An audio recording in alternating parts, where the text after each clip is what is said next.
Bhagavad Gita chapter number 12 श्लोक number 12। यदि तुम यह अभ्यास नहीं कर सकते तो ज्ञान के अनुशीलन में लग जाओ, लेकिन ज्ञान से श्रेष्ठ ध्यान है और ध्यान से भी श्रेष्ठ है कर्म फलों का परित्याग। और ऐसे परित्याग से मनुष्य को मन की शांति प्राप्त हो सकती है। अभी लास्ट श्लोक में हमने समझा था कि भक्ति के दो प्रकार हैं।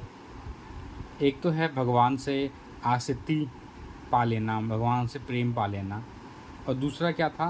दूसरा था कि भक्ति के विधि विधानों का पालन करना। अगर भगवान से हमें आसक्ति नहीं है तो भक्ति से विधि विधान का हम पालन करेंगे, उसका अभ्यास करेंगे। कुछ लोग ऐसे हैं वो अभ्यास नहीं कर सकते, है ना। जो लोग कृष्ण भावनावृत्त के नियमों का पालन नहीं कर सकते, अभ्यास नहीं कर सकते, तो उनके लिए भगवान ने क्या बताया है?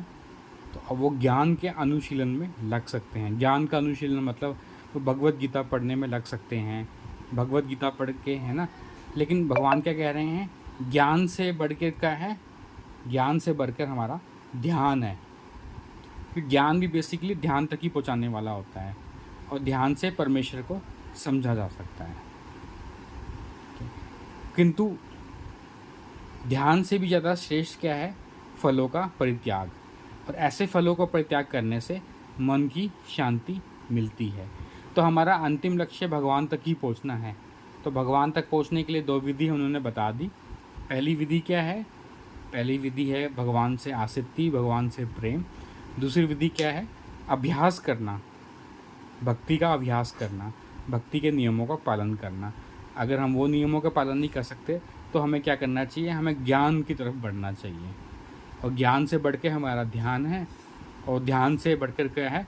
कर्म फलों का परित्याग करना। हरे कृष्णा।